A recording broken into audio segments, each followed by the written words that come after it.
Hi hello friends, welcome back to my channel. ನಾನು ನಿಮ್ಮ ಅಶ್ವಿನಿ ಶ್ರೀನಾಥ್. ನಾನಿವತ್ತು ಹೋಗಿರ್ತಕ್ಕಂತಹ ದೇವಸ್ಥಾನ ತುಂಬ ಪುರಾತನ ಮತ್ತು ಅದ್ಭುತ ಚರಿತ್ರೆಗಳನ್ನ ಹೊಂದಿರತಕ್ಕಂತಹ ದೇವಸ್ಥಾನ. ಹಾಗಾದರೆ ಈ ದೇವಸ್ಥಾನ ಎಲ್ಲಿದೆ ಅಂತ ಯೋಚನೆ ಮಾಡ್ತಿದ್ದೀರಾ? ಬೇರೆ ಎಲ್ಲೋ ಇರೋ ದೇವಸ್ಥಾನಕ್ಕೆ ನಾನಿವತ್ತು ಹೋಗಲಿಲ್ಲ. ನನ್ನೂರಲ್ಲಿರುವಂಥ ಈಶ್ವರನ ಸನ್ನಿಧಿಗೆ ನಾನಿವತ್ತು ಬಂದಿದ್ದೀನಿ. ಹೌದು, ಶಿವಮೊಗ್ಗ ಜಿಲ್ಲೆ ಹೊಸನಗರ ತಾಲೂಕು ಹೆದ್ದಾರಿಪುರ ಅಂಚೆಯಲ್ಲಿರುವಂಥ ಕಲ್ಲೂರು ಎಂಬ ಗ್ರಾಮದಲ್ಲಿ ಈ ಈಶ್ವರ ದೇವಸ್ಥಾನ ಇದೆ. ತುಂಬ ಅದ್ಭುತ ಇತಿಹಾಸವನ್ನು ಹೊಂದಿರತಕ್ಕಂತಹ ದೇವಸ್ಥಾನ ಇದು. ಇಲ್ಲಿ ದಿನನಿತ್ಯ ಪೂಜೆ ನಡೆಯುತ್ತೆ. ನಮ್ಮೂರಲ್ಲೊಂದು 150 ಮನೆಗಳು ಇದ್ದಾವೆ. ದಿನನಿತ್ಯ ಒಂದೊಂದು ಮನೆಯಿಂದ ಹಣ್ಣು ಕಾಯಿ ಬರುತ್ತೆ. ದಿನನಿತ್ಯ ಪೂಜೆ ಮಾಡ್ತಾರೆ ಇಲ್ಲಿ. ಆದರೆ ಭಕ್ತಾದಿಗಳು ಹೆಚ್ಚಿನ ಸಂಖ್ಯೆಯಲ್ಲಿ ಇರಲ್ಲ. ಅಪರೂಪಕ್ಕೆಲ್ಲಾದರೂ ಒಬ್ಬರು ಇಬ್ಬರು ಇರ್ತಾರೆ. ವಿಶೇಷ ಪೂಜೆ ಇರುವಾಗ ತುಂಬ ಜನ ಇಲ್ಲಿ ಸೇರ್ತಾರೆ. ಈ ದೇವಸ್ಥಾನ ತುಂಬ ಹಳೇದಾಗಿದೆ. ಸೊ ಇದ್ರ ಜೀರ್ಣೋದ್ಧಾರ ಕೂಡ ನಡಿಬೇಕು ಅಂತ ಮಾತಾಡ್ತಾ ಇದ್ದಾರೆ. ಸೊ ಅದು ಯಾವಾಗ ಆಗುತ್ತೋ ಏನೋ ಗೊತ್ತಿಲ್ಲ. ನಮ್ಮೂರಲ್ಲಿ ಇನ್ನೂ ಹಲವಾರು ದೇವಸ್ಥಾನಗಳಿದ್ದಾವೆ. ಆ ದೇವಸ್ಥಾನಗಳನ್ನ ಜೀರ್ಣೋದ್ಧಾರ ಮಾಡೋ ಸಮಯದಲ್ಲಿ ಈ ದೇವಸ್ಥಾನದ ಬಗ್ಗೆನೂ ಕೂಡ ಜೀರ್ಣೋದ್ಧಾರ ಮಾಡೋಣ ಅಂತ ಹೇಳಿಬಿಟ್ಟು ಯೋಚನೆ ಮಾಡಿ, ಈಗ ಜೀರ್ಣೋದ್ಧಾರ ಮಾಡಬೇಕು ಅಂದರೆ ಹೆಂಗೆ ಬೇಕೋ ಹಾಗೆ ಮಾಡೋ ಹಾಗಿಲ್ಲ ಅಲ್ಲ. ಸೊ ಅದನ್ನು ಕೂಡ ನಾವು ಪಂಚಾಂಗ ಕೇಳಿಸ್ಕೋಬೇಕಲ್ಲ. ಸೊ ಅದಕ್ಕೋಸ್ಕರ ದೈವ ತಜ್ಞರಾದಂತಹ ಟಿ ವಾಸುದೇವ ಜೋಯಿಸರು, ತಡುವಟ್ಟಿ ಹಾಲಾಡಿಯಲ್ಲಿ ಅವರ ವಾಸ. ಸೊ ಅವ್ರ ಹತ್ರ ನಾವು ಅಷ್ಟಬಂಧ ಪ್ರಶ್ನೆಯನ್ನು ಕೇಳಿದಾಗ ಅವರು ಈ ದೇವಸ್ಥಾನದ ಬಗ್ಗೆ ಹೇಳಿರ್ತಕ್ಕಂಥ ಇತಿಹಾಸನ ನೋಡಿದ್ರೆ, ಹೌದಾ ಇಷ್ಟೊಂದು ಪ್ರಸಿದ್ಧವಾದ ದೇವಸ್ಥಾನನ ಇದು ಅಂತ ಹೇಳಿ ನೀವು ಅನ್ಕೋತೀರಾ. ನೋಡಿ, ಇಲ್ಲೊಂದು ಕಲ್ಲಿದೆ ದೇವಸ್ಥಾನದಲ್ಲಿ. ಅದರಲ್ಲಿ ಏನೋ ಬರೆದಿದ್ದಾರೆ ಈ ದೇವಸ್ಥಾನದ ಇತಿಹಾಸದ ಬಗ್ಗೆನೋ ಅಥವಾ ಏನಿದೆ ಅದರಲ್ಲಿ ಅಂತ ಗೊತ್ತಿಲ್ಲ. ಅದು ಯಾವ ಲಿಪಿ ಅಂತ ಹೇಳಿ ಇನ್ನೂ ಗೊತ್ತಾಗಲಿಲ್ಲ ನಮ್ಮೂರಿನ ಜನಕ್ಕೆ. ಒಂದು ಎರಡು ವಿಜ್ಞಾನಿಗಳು ಬಂದು ಇದ್ರ ಬಗ್ಗೆ ಸಂಶೋಧನೆ ಮಾಡಿದರೂ ಕೂಡ ಇದರಲ್ಲಿ ಏನಿದೆ ಅನ್ನೋದು ಇನ್ನೂ ತಿಳಿದಿಲ್ಲ ಅಂತ ಹೇಳ್ತಾರೆ. ಸೊ ಇದು ಯಾವ ಭಾಷೆ ಅಂತ ಕೂಡ ಕಂಡುಹಿಡಿಯೋಕ್ಕೆ ಆಗಲಿಲ್ಲ ಅಂಥೇಳಿ. ಕೆಲವೊಂದೊಂದು ವರ್ಡ್ಗಳು ನಮ್ಮ ಕನ್ನಡ ವರ್ಡ್ಗಳ ಥರನೇ ಇದ್ದಾವೆ, ಬಟ್ ಏನು ಅಂತ ಅರ್ಥ ಆಗಲಿಲ್ಲ. ನಂತರ ಅವರು ಟಿ ವಾಸುದೇವ ಜೋಯಿಸರು ಅವರು ಅಷ್ಟಬಂಧ ಹಾಕಿದಾಗ ಅವರು ಏನಪ್ಪ ಹೇಳಿದ್ರು ಅಂತಂದರೆ, ಈ ದೇವಸ್ಥಾನಕ್ಕೆ 1000 ವರ್ಷಕ್ಕಿಂತ ಜಾಸ್ತಿ ಇತಿಹಾಸ ಇದೆ. 1000 ವರ್ಷಕ್ಕಿಂತಲೂ ಹಿಂದೆ ಈ ದೇವಸ್ಥಾನ ಇಲ್ಲಿ ಪ್ರತಿಷ್ಠಾಪನೆ ಮಾಡಲ್ಪಟ್ಟಿದೆ ಅಂತ ಹೇಳಿದ್ದಾರೆ. ಅವರು ನಮಗೆ ಬರಹ ರೂಪದಲ್ಲಿ ಬರೆದು ಕೊಟ್ಟಿದ್ದಾರೆ ಈ ದೇವಸ್ಥಾನದ ಚರಿತ್ರೆಯನ್ನು.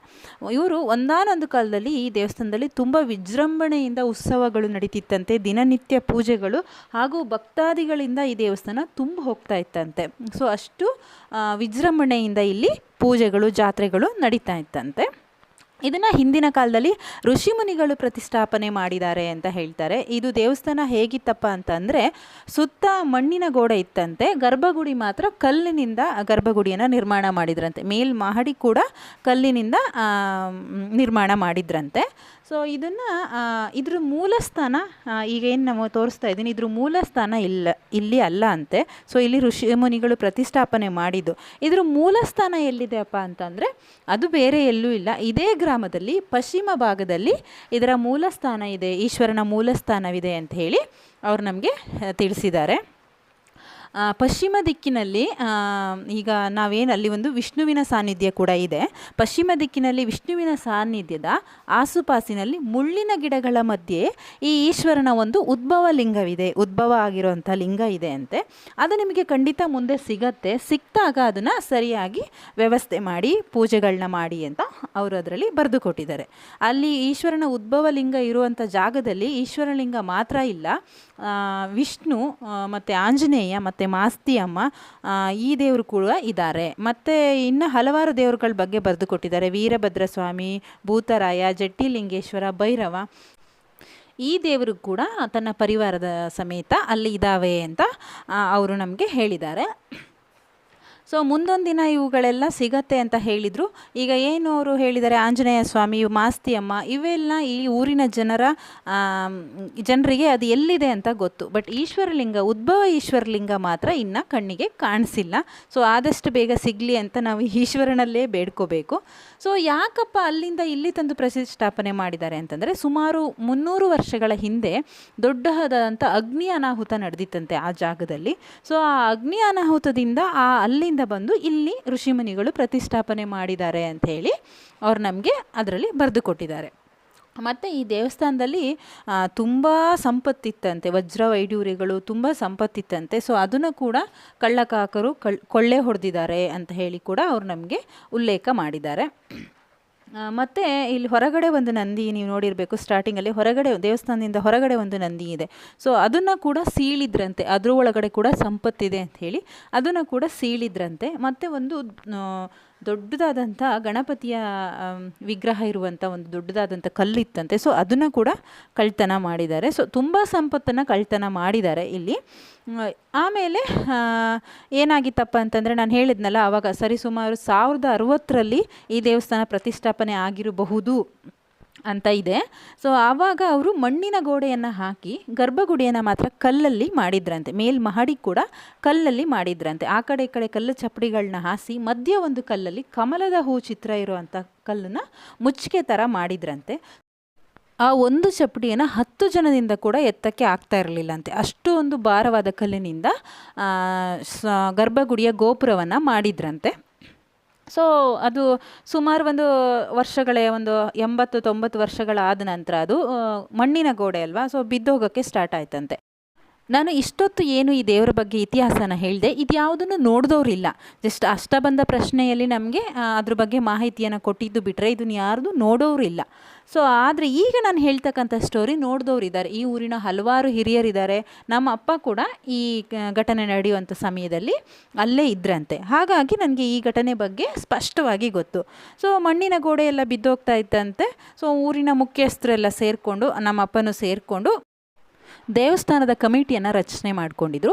ಆ ಕಮಿಟಿಯವರೆಲ್ಲ ಒಂದಿನ ಸಾಯಂಕಾಲ ಕೂತ್ಕೊಂಡು ಈಶ್ವರ ದೇವಸ್ಥಾನದ ಗೋಡೆ ಎಲ್ಲ ಬಿದ್ದೋಗ್ತಾ ಇದೆ, ಸೊ ಅದ್ರ ಜೀರ್ಣೋದ್ಧಾರ ಮಾಡಬೇಕಿತ್ತು. ಆದರೆ ಹೇಗೆ ಮಾಡೋದು, ಆ ಕಲ್ಲುಗಳನ್ನ ಇಳಿಸೋದಕ್ಕಾಗಲ್ಲ. ಎಲ್ಲರೂ ಇಳಿಸೋದಕ್ಕೆ ಟ್ರೈ ಮಾಡೋಣ ಅಂತಂದ್ರೂ ಅಪ್ಪಿತಪ್ಪಿ ಬಿತ್ತು ಅಂದರೆ ಕೆಳಗಡೆ ಇರುವಂಥ ಈಶ್ವರ ಲಿಂಗಕ್ಕೆ, ಈಶ್ವರ ಪೀಠಕ್ಕೆ ಏಟಾಗುತ್ತೆ. ಸೊ ಏಟಾದರೆ ಏನು ಅನಾಹುತ ಆಗುತ್ತೋ ಏನು, ದೇವ್ರಂದರೆ ಎಲ್ರಿಗೂ ಭಯ ಇದ್ದೇ ಇರತ್ತೆಲ್ಲ. ಸೊ ಈ ಥರ ಎಲ್ಲ ಇದೆ, ಏನು ಮಾಡೋದು ಅಂತ ಯೋಚನೆ ಮಾಡಿ ಜಸ್ಟ್ ಒಂದು ಡಿಸ್ಕಷನ್ ಮಾಡಿ ರಾತ್ರಿ ಮನೆಗೆ ಬಂದು ಮಲ್ಕೊಂಡಿದ್ರಂತೆ. ಸೊ ಬೆಳಿಗ್ಗೆ ಆಗೋ ಅಷ್ಟರಲ್ಲಿ, ಅಂದರೆ ಊರಿಂದ ಹೊರಗಡೆ ಇರೋದ್ರಿಂದ ದೇವಸ್ಥಾನ, ಬೆಳಿಗ್ಗೆ ಆಗೋ ಅಷ್ಟರಲ್ಲಿ ಸುದ್ದಿ ಬಂತಂತೆ, ಈಶ್ವರನ ಗರ್ಭಗುಡಿ ಕೆಳಗಡೆ ಬಿದ್ದಿದೆ ಅಂತ ಹೇಳಿಬಿಟ್ಟು.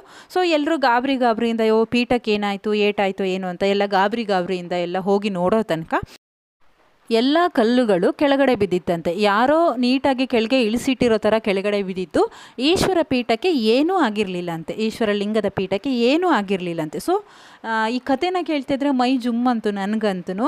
ನೋಡಿ ಎಷ್ಟು ಶಕ್ತಿ ಇದೆ ಈ ದೇವರಲ್ಲಿ ಅಂತ. ರಾತ್ರಿ ಮಾತಾಡಿದ್ದಾರೆ.